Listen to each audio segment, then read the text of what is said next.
All right, welcome to the UCW radio show. As you guys know, we have great guests, inspirational, motivational people. You see behind me, I have the man himself, the Iron Addict, the It's Still Your Mother Effin' Set, CT Fletcher, but he's bringing on a couple of special guests, and we're going to bring them on. CT, family, welcome to the show. Hi, thank you. Thank you for coming on. And, you know, we have CT, we have Samson, but you know what?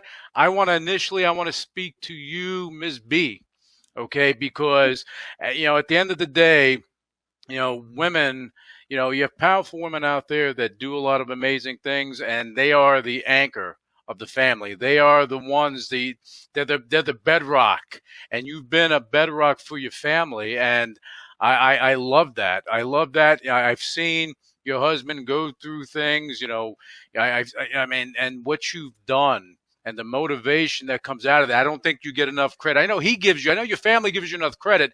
I want to publicly give you that credit because, you know, life doesn't have a manual, but they got a mom, they got a woman that handles that business, and that's you here. Well, thank you. That's far more credit than I deserve. No, you're wrong about that. Yeah. No, but thank you. That was very flattering, and I appreciate that. Well, look, I think that you've been through a lot as a family, and I believe that right now, what you guys are doing, you're going towards the next chapter. I know that people are listening, they're watching this show, and they're saying, "Oh, let's talk about what CT does, what he does." Right now, we're talking about everything, but family is the most important thing. And you go through things in life, and the bottom line is, you know, adversity breeds strength, right? And Right. I mean, this is what you guys have done. You know, I mean, look, Samson, look what you went from, you know, not wanting to lift weights, and all of a sudden you're breaking records, man. Thank you so much. I appreciate you. Yeah, I'm looking at this. I say, you know what? I mean, I have pride, like if I was your uncle, which I'm probably going to be your uncle now. So now, you know, I have that type of pride because I see you're a good man, and Thank you. and that is important because that's the stuff that motivates people, you know. And you know, tell me about. I'm going to go to your father in a second, but I'm trying to get to you guys first because it is important. You know, tell me about your bench pressing experience because that, you know, look, we all train, we all work out, but at the end of the day, your father says that we're all the same under the bar, and sometimes that bar, you know, can go it can go the wrong way. But tell me about your experience. Tell everyone. Well, my experience was I went from a person or a kid that really didn't know what to do for years and years and years, and I thought I could just do fine by myself. Right. Fast forward to 2020, late 2020, my dad was like, "Hey, I believe you have huge potential to be something great," and that's when everything, you know, took a turn for the best. I went under his training, and then we came out victorious, and now I'm a world champion under his training. So I can't, you know, ask for obviously a better father and a even better coach. You know what's funny is that, you know, this is your dad, Yes. 3-time world champion, bench press champion, 3-time strict curl champion. You know, Right. and I mean, but you didn't follow in his footsteps growing up. You took your own path. Yes. What made you do that? Honestly, I'd be in elementary, and to me, I already knew he was, you know, a giant. You know what I mean? But to hear the other kids say to me, you know, your dad is huge, man. Like he looks like a Marvel character. I was like, I want that to be me. You know, I want my kids to be proud of me, and I want to leave a legacy, my own. But you know, have a lot of the characteristics and a lot of traits that my dad did. I can't help it. You know, I'm blessed enough to have a father like mine, and you know, he's a dime a dozen. So I can't, you know, forever grateful that he's still here and he can see, you know, my energetic butt, you know, try to, you know, recreate history. But you know, and you're lucky because your father is here. Yes. You know, things were different a few years back. CT, you know, Pops, you were going through some rough stuff. I mean, and I remember, and I just seeing you, just in the hospital, dude, you brought tears to my eyes, and I was like, because I felt it, and I just felt all that stuff. But God, you came out of it. You said the right word when you said God, Lewis. That's the reason, man. That's the reason I'm here. As you know, I flatlined 5 times before I finally got my heart transplant. Mm-hmm. And one of those times, nobody was around but me and Miss B, and she got to watch me, leave here. And I think the last thing I said was her name, right, B? Yeah. Yeah, last thing I said before I flatlined was B. Like she could do something about it. I was calling for some help, man. Like, B. Well, and we was out of here, and wasn't no doctors, ambulance, or paramedics, anything around, just me and her. Oh wow! And the Lord snatched me back, and she's been there. She don't get enough credit. I tried to give it to her, but she's been there through everything. I know. She holds us all together, hold it down, keep me in line. She's my nurse, 24/7. Gets my medicine together, and it's a bunch of it still to this day, every day. Mm-hmm. Make sure I'm well taken care of. Yeah, look, B. I told you already. You're the jam. You're the jam. You're the peanut butter. You're the sandwich. Everything. Okay. and this stuff is important because more people should understand that if you have someone strong next to you when you're going through things, the bottom line is you can get through anything.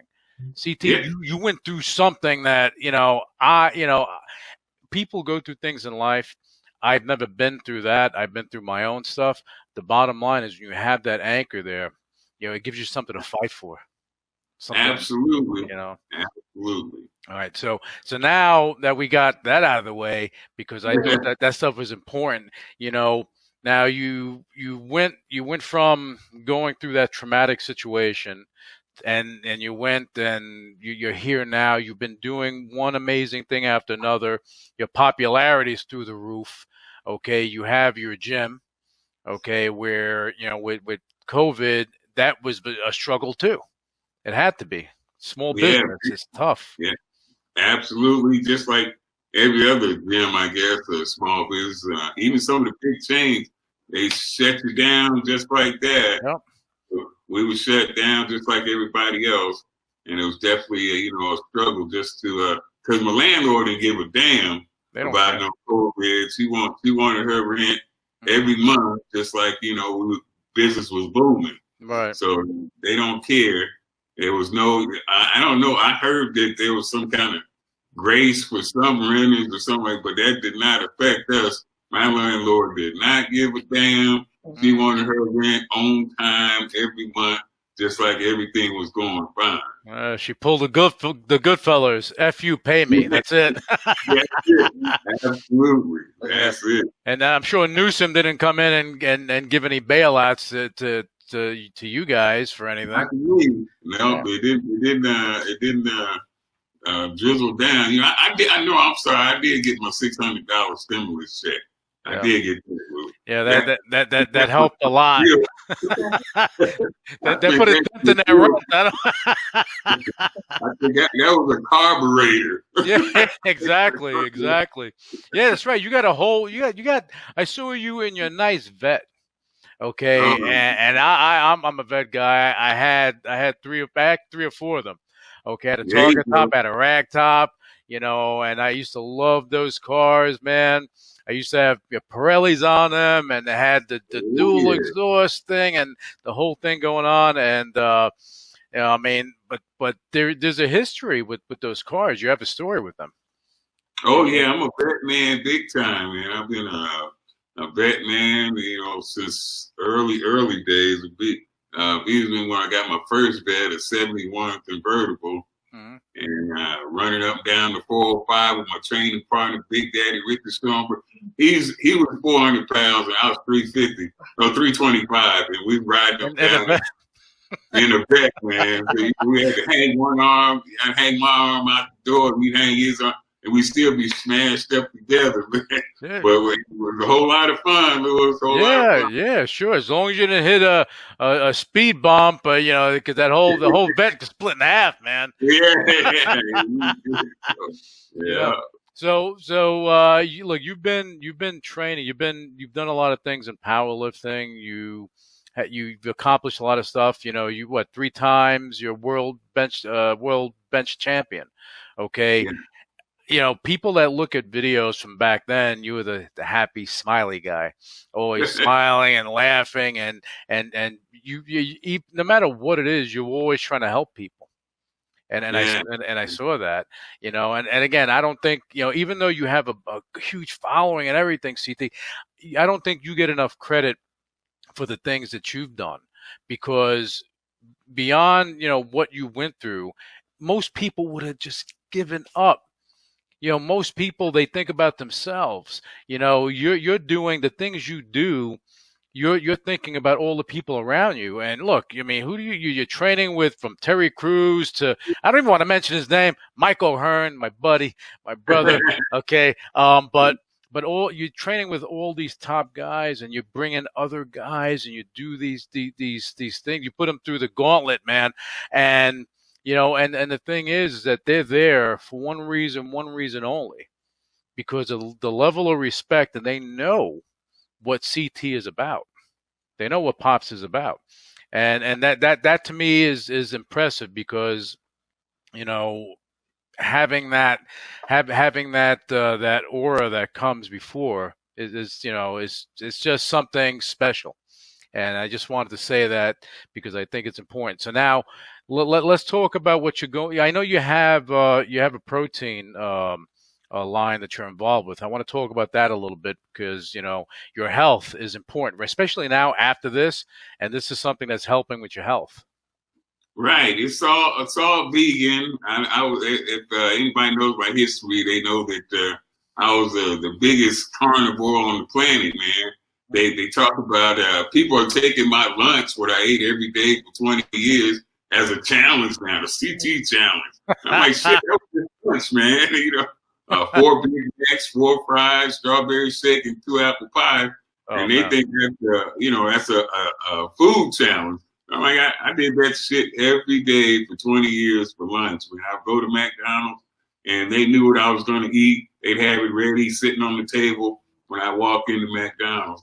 And, you know, the staff there, the workers there would stand around, and I know he's not going to eat. And they're like, wow. I only had 30 minutes for lunch. So, you know, 10 minutes, I'd be on my way back to work. I finished it up really quick. So, well, I'm sure they were in shock every day. You get that new worker in there, like, what the? Yeah, it was, you know, that, and for breakfast, I would drink a dozen raw eggs every day. You know, just the things that I did back then were so crazy. And then I wound changing everything after the heart problems to being a vegan. And this Ambrosia is the protein brand. It's all vegan. And I even have my own signature flavor, man. So cool. It's a hell of a turnaround for the old man. But that you're feeling much better now, I hope. Yeah, I feel much better. But I want people to know that a lot of people, vegans are, I don't really consider myself vegan. Yeah, plant-based, because vegans are, you know, they'll beat the ass if you say the wrong thing. Oh, no, but I'm trying to stay alive. It's like a CrossFit person. Yeah, you get wrapped up. But, you know, I'm just trying to stay alive and stay around as long as I can. So that's what I'm doing. I'm just doing it, you know, strictly for health reasons. Yeah, well, and plant-based is not bad. It's good. It's all natural stuff. And this product, this Ambrosia, is actually helping you with what you're doing.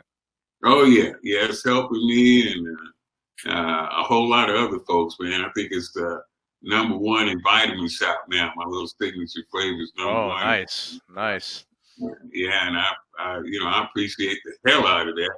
I don't know why people, people like my ass. I don't know why, but I still appreciate the hell out of it. The following, I don't know. Look, Lewis, when I got on YouTube, I said, look, I don't give a fuck if you watch me or not. Turn the shit off. And why people, would follow a guy who said something like that, I still don't know. So you want to know why? Because you're real. You're real. You're not going and doing your YouTube or even your Instagram, whatever you're doing now. You're not going out there being the plug monster.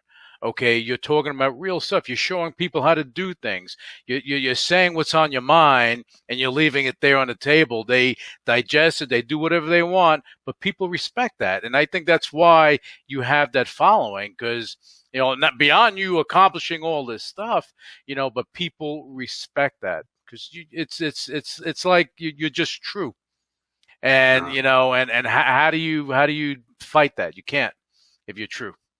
If I can, but I want to say something about my son.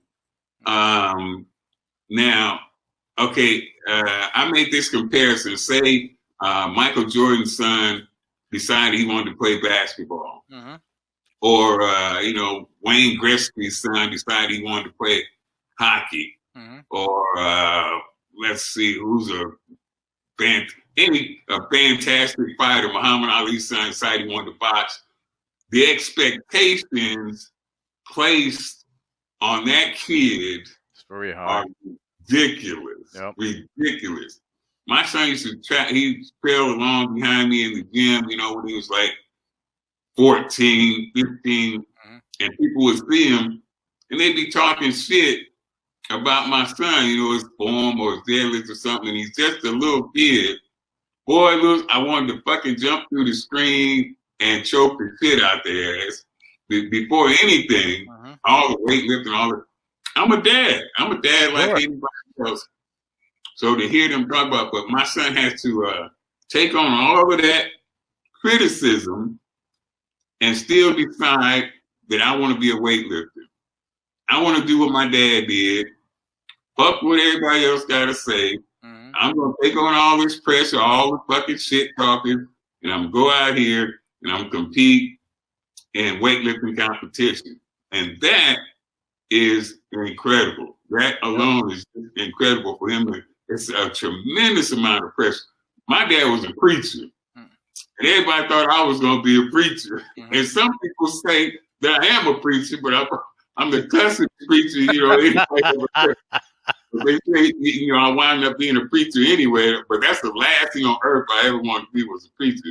Right. But he expected me to be, like my dad. Right. To be a preacher. And he was, a well-known preacher. And everybody expected me, oh, you're going to be like your dad, but hell no, I don't be nothing like my dad. Right. But it's a hell of a thing when a kid takes on, the challenge of trying to follow in the footsteps of their father, if their father was an athletic, figure of any stature. Yeah, so, it's tough. It's tough because, the expectations, the shadow. And that's why, Samson, this is why I was asking, why did it take you so long? I knew the answer. It's hard to follow in your father's footsteps. It's tough because the expectations are high. And as you mentioned, Sita, you go to the gym, people are talking smack. They're talking all this nonsense, but they don't know. They don't know you. And they're talking all this stuff. And I remember one time you posted something, either you or your father posted something, and you were benching, and I don't know, your form wasn't perfect, and somebody they were making all these comments, and I was like, what the fuck? I said, why are people, everyone has something to say. Everyone has a comment, but what I saw was you're working hard. You're putting the work in. You're getting the stuff done. You're not listening to the background noise, because all that is background noise. It's that stuff that the haters they're fans in training. These are people who are going to follow you, and they're going to start following what Samson's doing because you're on your path. Look how cute that is. You're on your path to doing something great in your life. And I agree. I'm like abundantly proud of you for what you've done, and what you're doing. CT, you were talking about your dad, and there's no secret because you spoke about this on in your documentary, and you had a different type of relationship with your father. Yeah, Do you think that that had a profound effect on you and how you are today and how you deal with life? most definitely. Um, I had a shitty relationship, to put it. He either had to bleep me out. He had to bleep We're not something. bleeping. We're going the way it is. We're going CT full. I just won't do it, but you're Yeah, okay. I had a shitty relationship with my dad. He lived to be 86 years old, and we never sit down and held a conversation. Me and you have talked way more than me and my dad ever talked. Way more, Louis. Oh, that's tough. Yeah. So we didn't have a great relationship, but he was a preacher, and everything was a sin. I don't care what it was. It was a sin, man. And you get your ass whooped for sinning on a regular. When I say ass whooping, I ain't talking about no spanking or no TV, no telephone, or none of that. I'm talking about breaking your fucking nose and sending you to the ER when I say discipline. Wow. So he was a very strict disciplinarian, and that helped me in some ways later on, because when I went in the Army, other guys was crying and shit. They want to go back home to their mama, and I'm like, go back home? Hell no! This is wonderful. This ain't shit compared to home. You know what I mean? So, no problem, man. But so that it helped me in some areas in life to as steady motherfucking set comes from during hard times, where it was especially from my mother. I seen her be sick her entire life, never complained about a thing. So as Steve motherfucker said, being able to go through things, hard things, tough things, no matter what. Steve motherfucker said that my bringing up, my upbringing, the way I grew up is kind of where that came from. Not kind of, that is where that came from. And you've been working since you're a kid. So yeah. You're not lazy by a long shot. You've been working. You've been working. You and I, same age as we were kids, 11, 12 years old, working, and you were whatever you were doing. I know I was delivering newspapers by hand, because you got to go make some money to go and survive and help with That's your family. right. And this is the stuff that you do, and that helped with your character building too. Most definitely. Pops was like, I remember reading it as soon as I was old enough to read, because I seen a newspaper and it had a sale in there, and I'm like, oh fuck, that's on sale, that's cheap. My dad goes, what the fuck do you know about cheap? You don't got a job, you bastard, you lazy. I'm seven. So I get a job, didn't even know what cheap is, but I'm like, fuck, I gotta do something, man. I gotta get some kind of job going on. So the first thing, just like you said, the first thing today was a paper route, man. So we got the paper route. Then me and my older brother, Walt, got us a lawnmower, started cutting grass, and we was fucking had the Fletcher Brothers lawn service for the lawns, man. We had to get it done, dude. Yeah, you were doing stuff in California. I was doing stuff in New York, shoveling the snow and doing whatever you got to do, to earn, and see, when you have a work ethic, your character shines, because you're not afraid to get your hands dirty. You're not afraid to do something. You're not afraid to take a chance, because what do you have to lose? You have nothing to lose. You have everything to gain, and with your dad, with how he was with you, I know, like Samson, your relationship with your father is different than what your father had with his dad, with your grandpa. Is a lot different. You're lucky, but because you don't want to have those experiences. But what it does, it helped you. It helped you to get mentally strong, I would think, Pops. Most definitely. Yeah. Definitely, yeah. Most of the thing, like I said, the things with crack most people just, what? That's nothing. That's nothing. When you come from that kind of background, it definitely thickens your skin and toughens you up. Yeah, well, and that's what it's got. I mean, something has to come out of it for the better, you know. Yeah. And you were in the army, and then you went on your path, and you worked for the post office. You're a postman, man. I mean, you go deliver to somebody's house. I would love to see that picture. You just showing up at somebody's front door. That's where I met Miss B at. Oh, really? Look at that. The story comes out. I want to hear the story, Miss B. Well, he actually wasn't a mail carrier. He was a mail handler. So he worked in a larger facility, and he handled the heavy stuff and the forklift and the tow truck. So, yeah, we crossed paths. We had different shifts, and he was doing what I was doing. We were supervising at the time. And what made you ask me? Well, I'm gonna tell you what happened was everybody in the post office, Miss B was floating around the post office, and all the guys was like, you don't stand a chance, and you must be out of your mind. There's no way you can get her. And I said, watch me.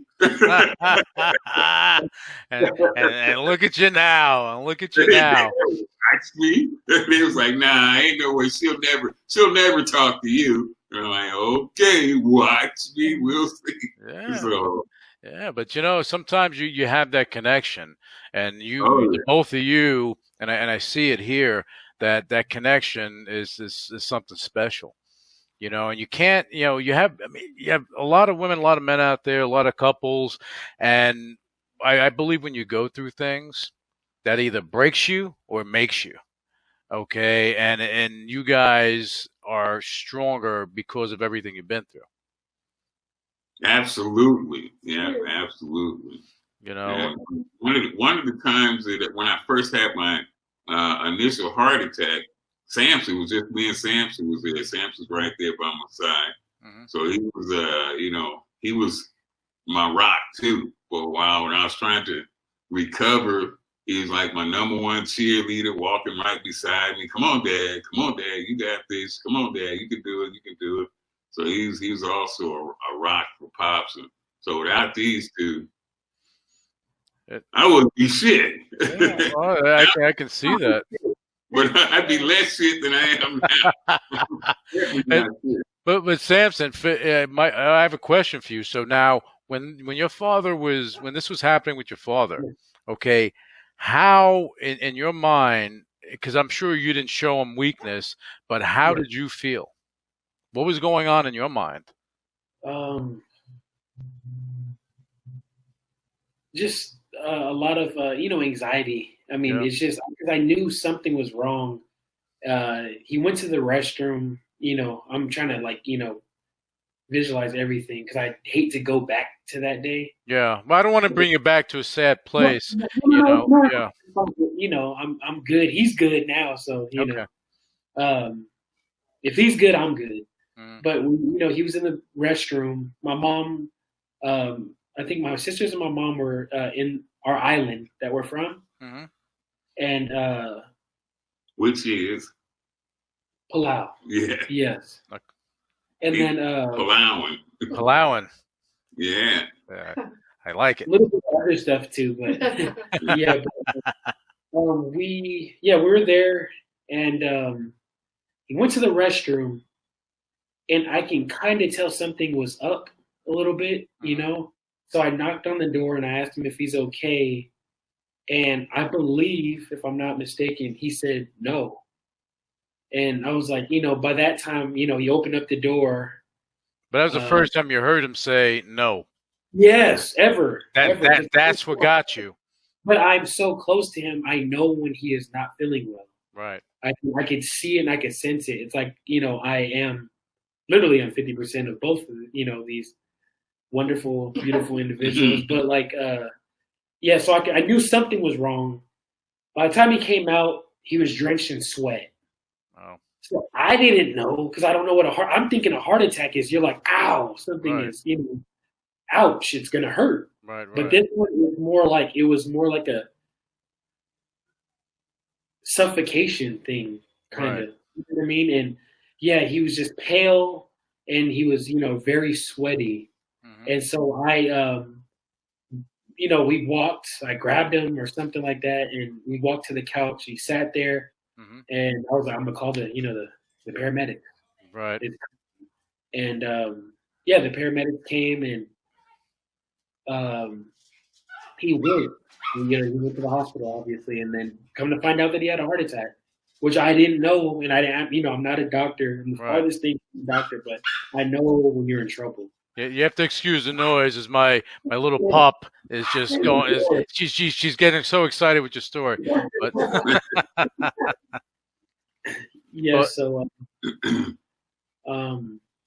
yeah, that was pretty much it. And I had no idea that he had a heart attack. But they plugged you up Mhm. with some what is it called? Nitroglycerin. Yeah, nitroglycerin. Oh and yeah, stuff. the nitro. Yeah. After Yeah. he went. Because I actually told, I was so sure I was going to die that I told, That's after though. that was after. Remember? Okay, we tell us, I forget which. I thought I Yeah, told you no, before. that was after. So you had the initial heart attack. Uh-huh. He comes out the hospital, Mhm. waiting for the transplant, Mhm. and mom and he has another one while I'm gone. yes, Oh, they were wow. still gone. This is Yeah. all within, because I think they're gone for about 2 weeks, Oh wow. and so it's about, I think, 4 or 5 days after the initial heart attack. He's in pretty bad shape. Mhm. So he's in his rocking chair, like a lazy boy. Right. I knew something was wrong, so I called my sister in.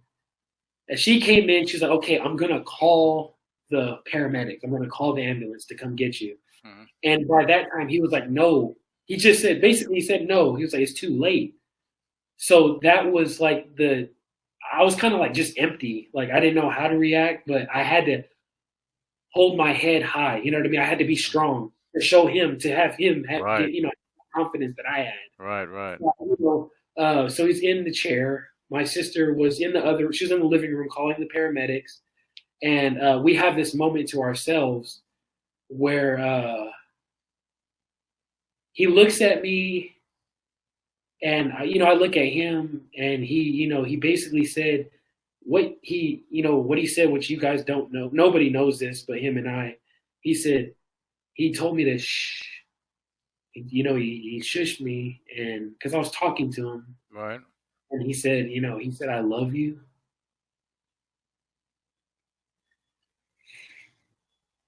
It's tough. It's tough, Samson, and I feel it. I feel it, man. That's your pops. And to see him in that weakened state is a tough one. But I got to say, you went through a test, and you showed the type of man you are, man.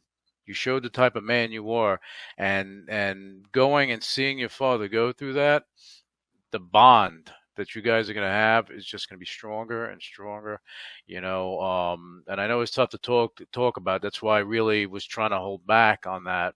But you gotta hear the rest of this story, Bruce, Okay. because it's what after I told you that.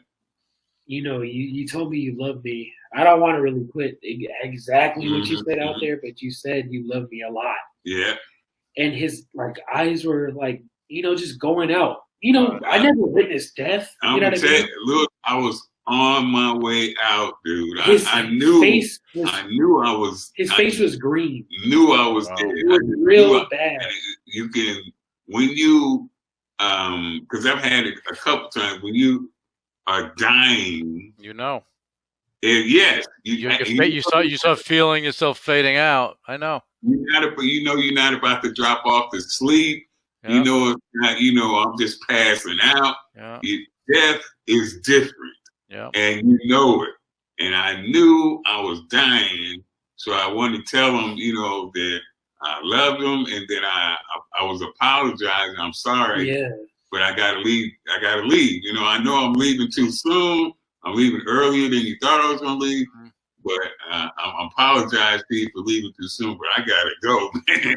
I ain't gonna be around here but about 1-2 more minutes, and I'm out of here. And you weren't having that, Samson. You weren't No. having that. No, hell no.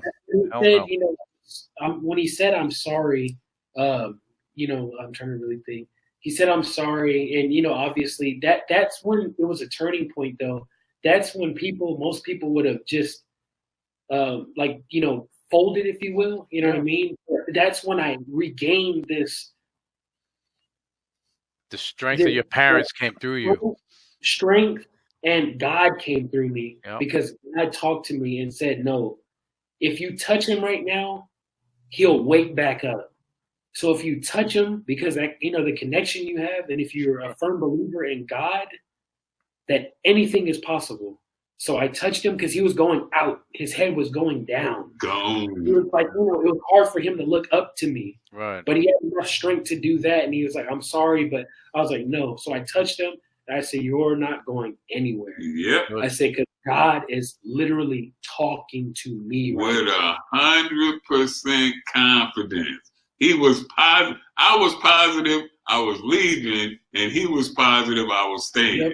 I was like, I'm 100%, and I was okay. I was okay with. I didn't want to leave, but I was never afraid of dying. Never afraid of dying. It got to the point where I was kind of convinced before that good turn took its turn, and I was just I took a picture of him because obviously I thought that may have been it. But then something told me I was literally talking to myself. Real, true story. I was talking to myself. He probably doesn't even know this, but I was talking to myself like, God, I need you. Like, God, I need you right now. I need you. Yes, and out. But it was, it was out. I was saying it like we're talking. I need, please. I may haven't, been, the best. You know what I mean? Or maybe there's things that I should have, fixed with, God is forgiving. We know this. Yeah. Just, if anything, if I wasn't perfect, I'm sorry. If there's things that I can do to improve, but just keep him here and I'll show you by glorifying you. And I'm here today glorifying God, through what I was set here to do. And it's not me trying to be my dad because, I'm all about being me.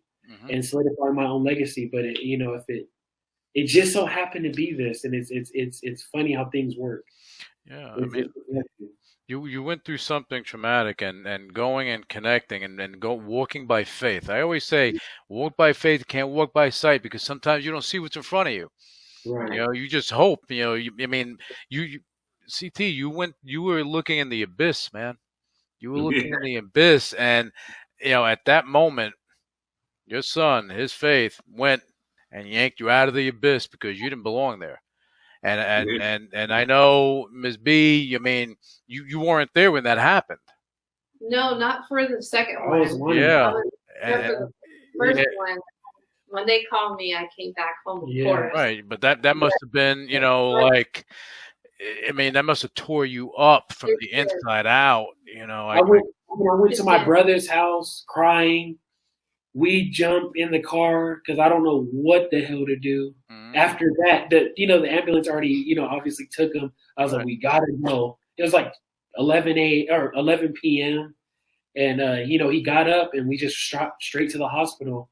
But I was like, man, I need you right now, man. Like, so I was banging on the door. I was like, it happened again, and he's already knowing because it was. People don't know this, but it was happening frequently. If he ate a little ounce of salt, it was just right back to the hospital. Oh, man. Right back to the hospital. So it was just, and then May 5th. Yeah, a lot of. Yeah. Every day was a scare. Every day was a scare for you. A lot of emergency room trips, a lot of ambulance rides. Not to make it about me, but I knew at that point, that, that really brought the man out of me. I had to do what I had to do to I was like, maybe if this, which I knew it wasn't it, but I was like, maybe I just have to do this, but I don't know, shit about business or, so I was just, I was like, this can't be it. Me either. I don't know shit about business either.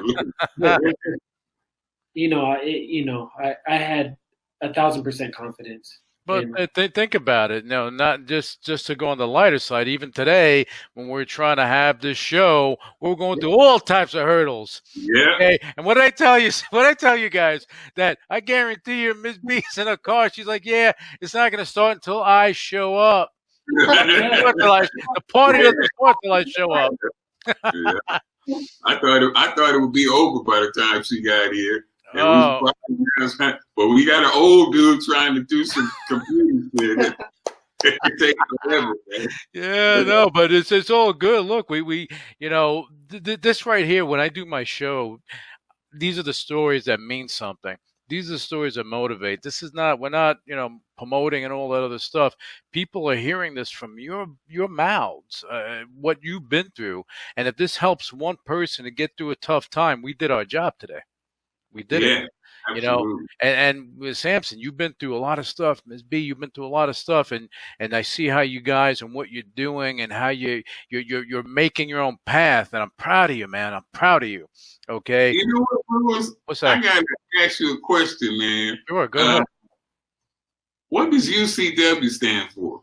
Oh, that was a way long ago. It was for Ultimate Championship Wrestling, way back in the day. That's what I thought, man. That's what I thought. Yeah, way back in the day. You know what I was hoping it didn't stand for? What? Was Ultimate Christian Workshop. Oh. Hey. Oh my God! I've been cussing my ass off. Let me ask you. I was hoping for championship wrestling, man. Yeah.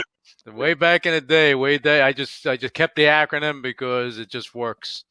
It works. Okay. It's easy for me to remember. Were you a commentator or broadcaster for championship wrestling, or you just loved it? Nah, I used to wrestle. Oh. I wrestled with the Hart family, Jim Neidhart and Bruce Hart. Yeah, I wrestled with from Bundy, King Kong Bundy, and all these guys. Yeah. Did you learn in the famous dungeon?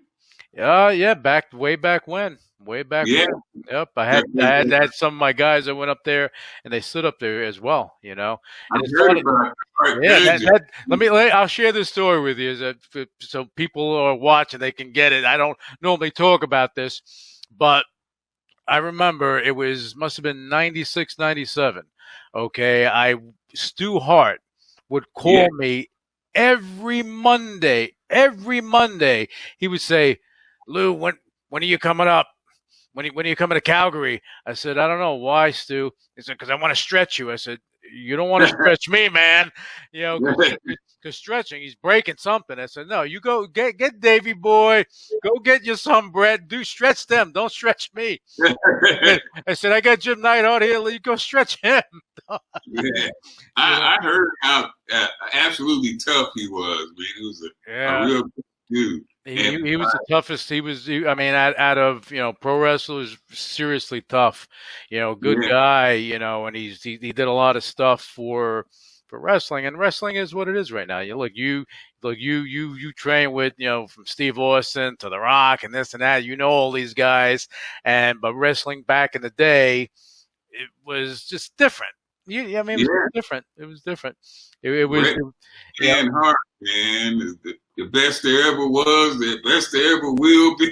He's a good dude. I got to talk to him a couple times.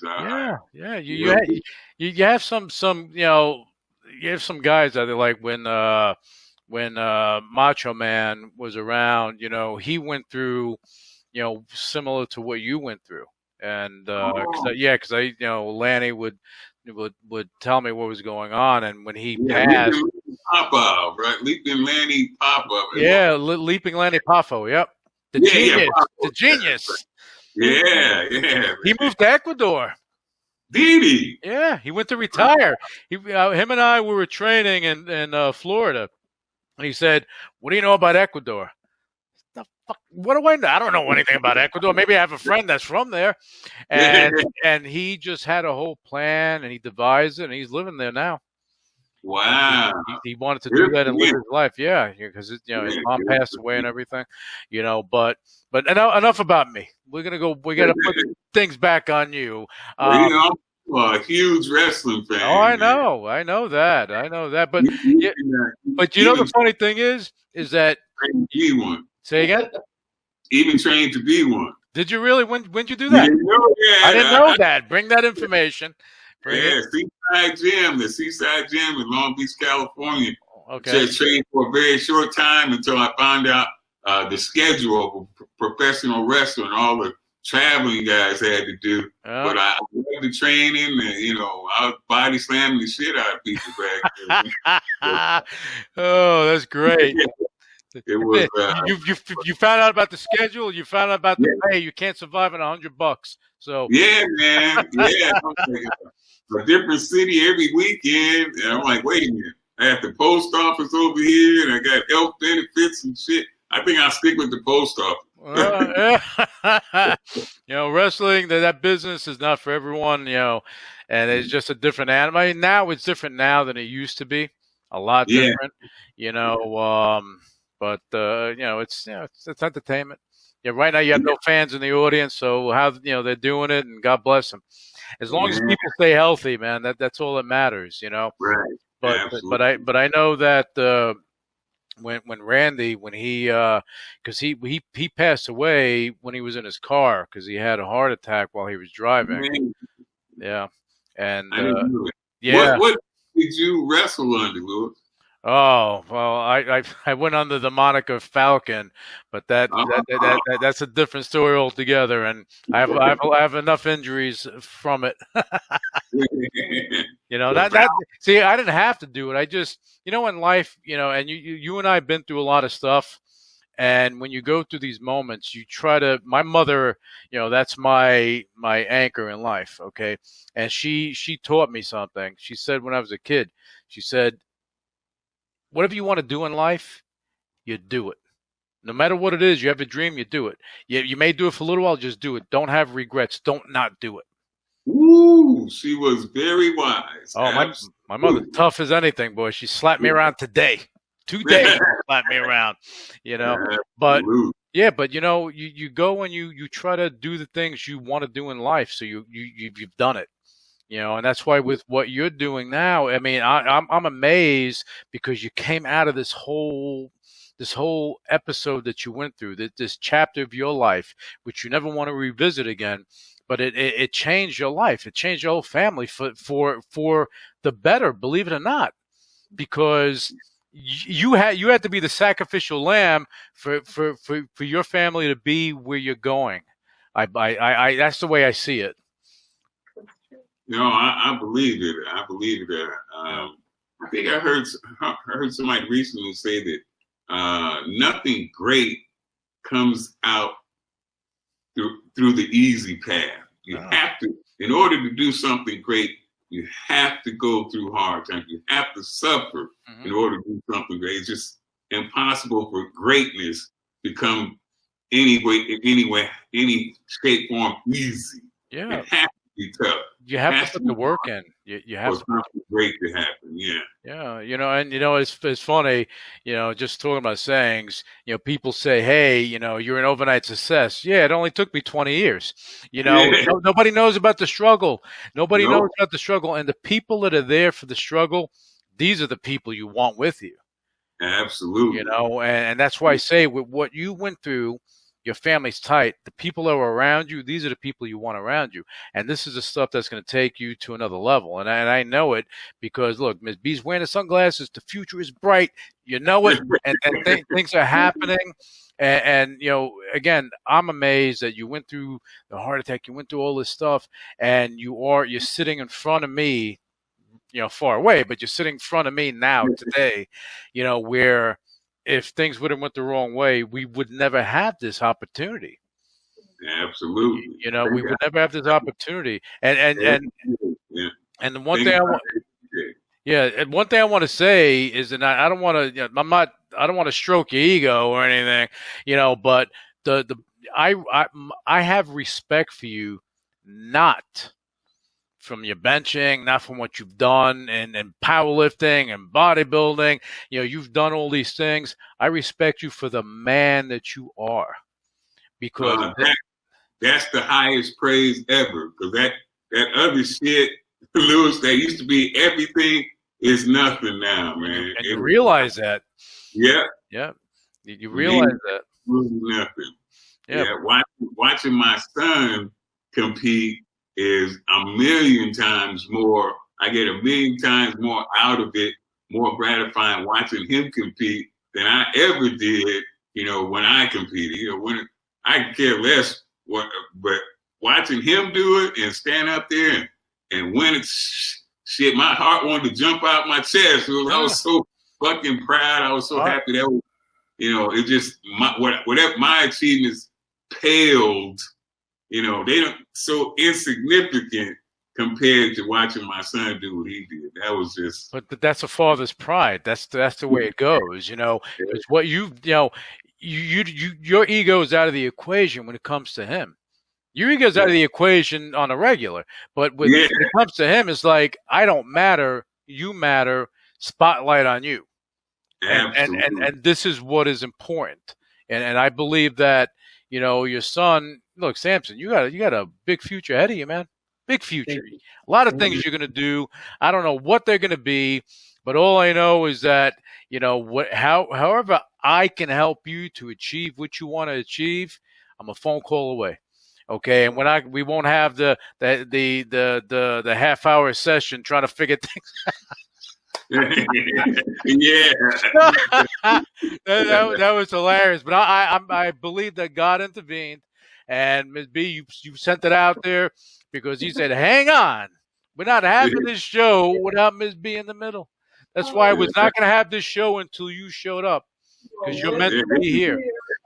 This is history, because us three have never been on a show of any kind together before. So she never wants to come on. She never wants to come on. Thank you so much. Well, this right here is about your family, and that's why you'll go, and I know you've done all these rep this and all these shows with bodybuilding, fitness, all this stuff. Yeah, that's all well and good, but where's the real story? This is the real story right here.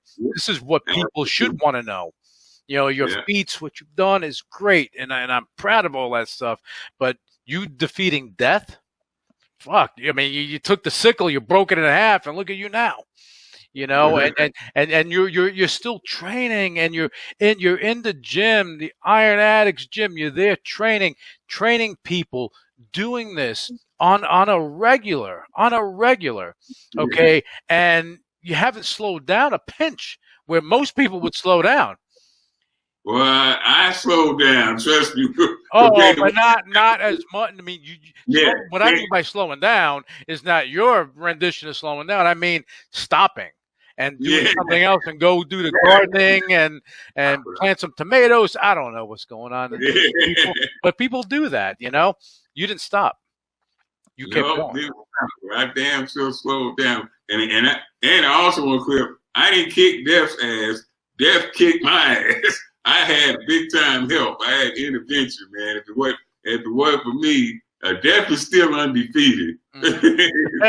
Well, we can't escape it. It gets us at some point. But your time was not then.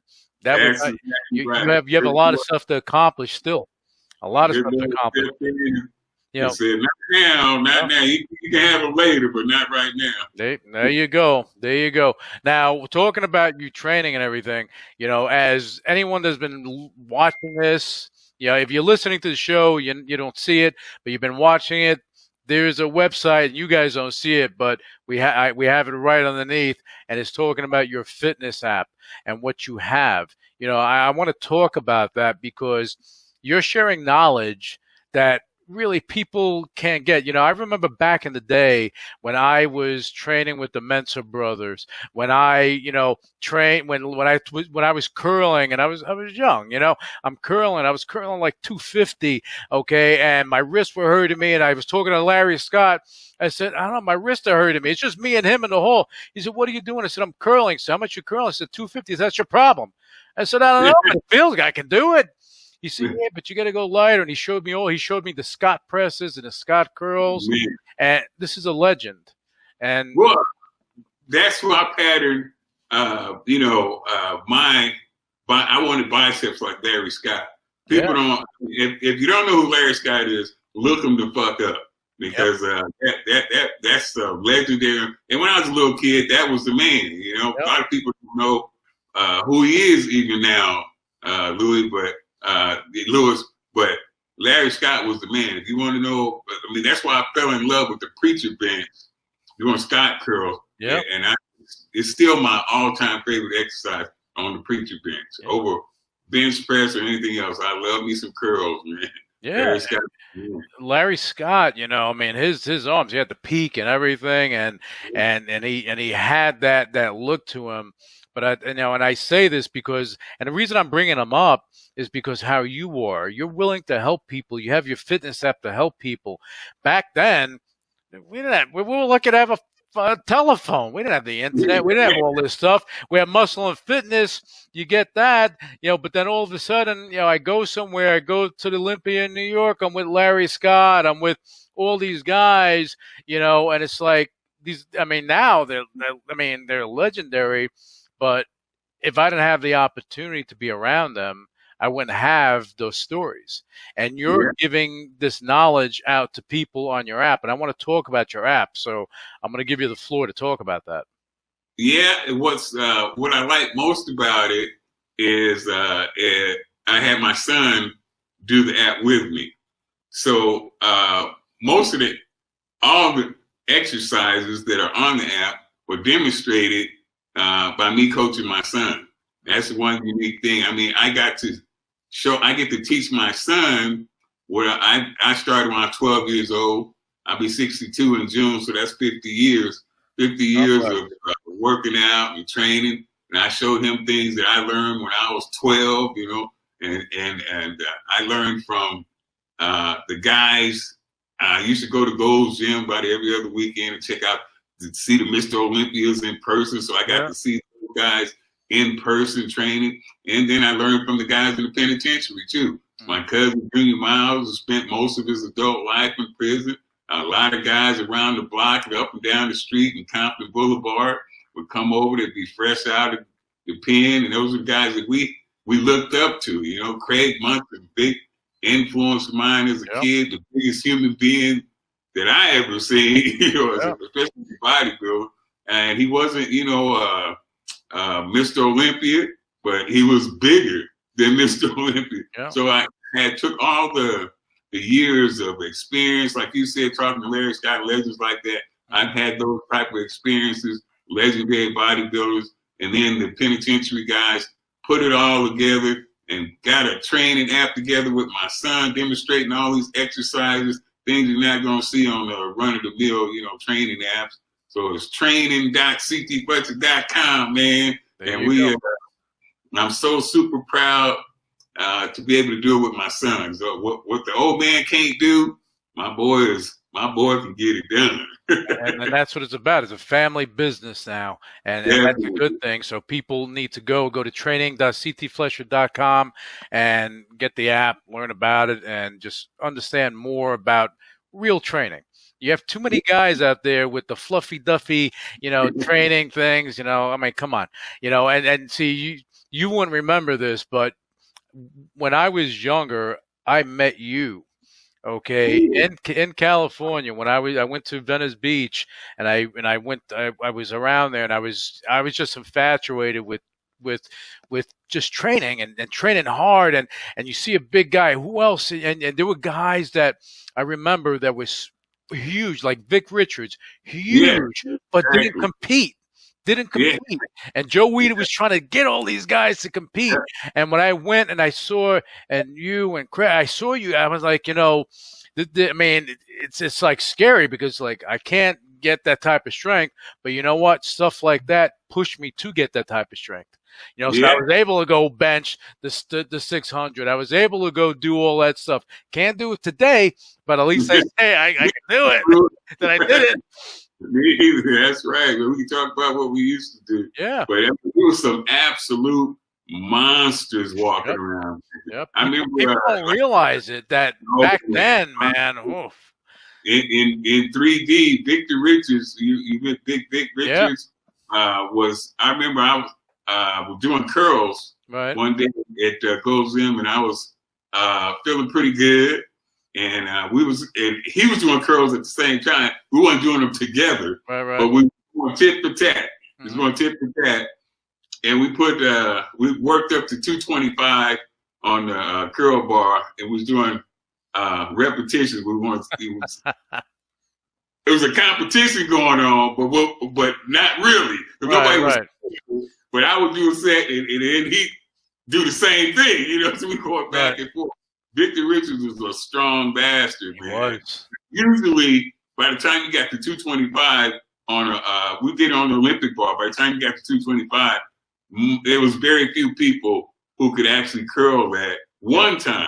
But we were doing reps with it, so he hung in there very well. That's the stuff that you and others inspired me to do. That's why I was able to do it.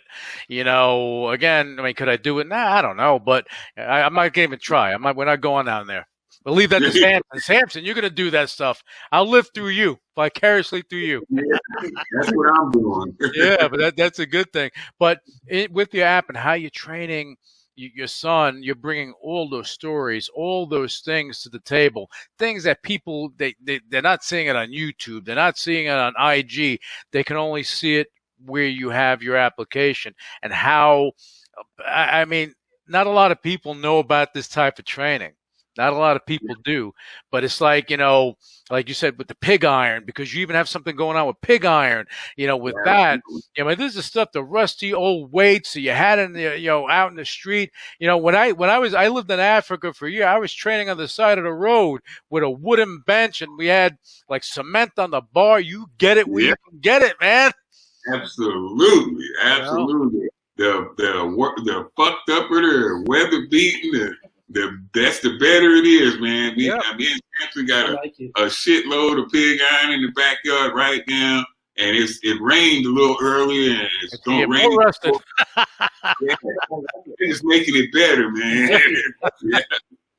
That's the patina. Yeah, that's a good word that puts a little patina on everything. Just that you don't want the chrome to come off and you stab you. That happened to me one time.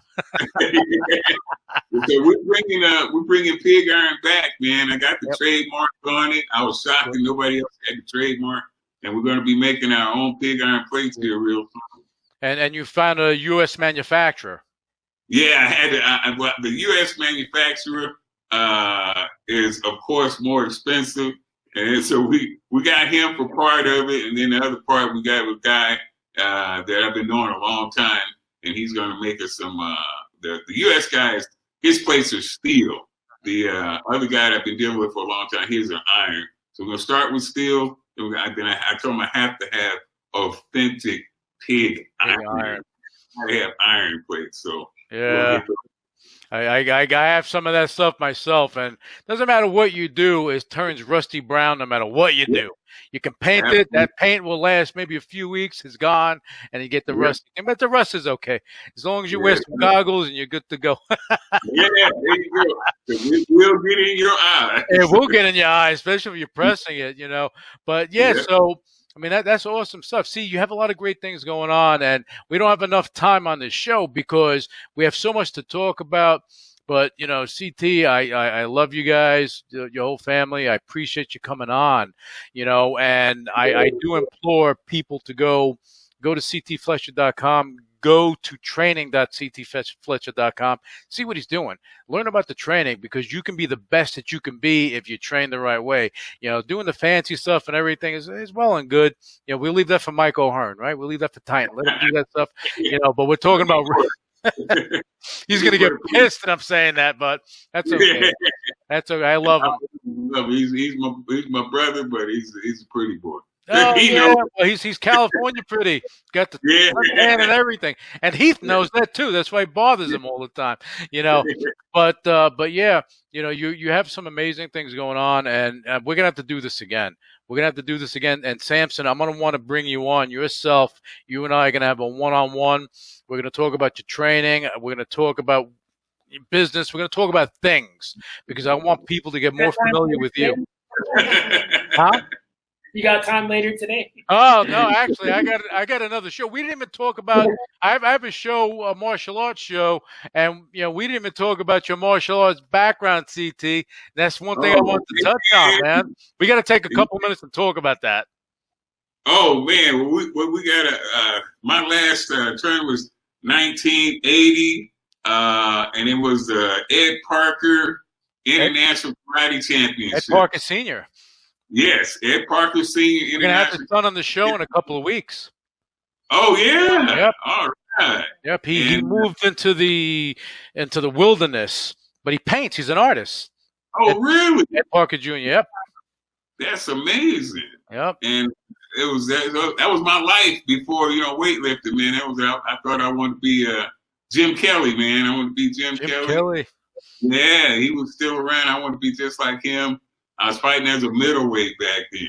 So we'll save that for the next show. Yeah, we'll save it for the next show because I definitely have to go and hook you up with all these martial artists that once they know that you are martial artists, yeah, they're gonna love you.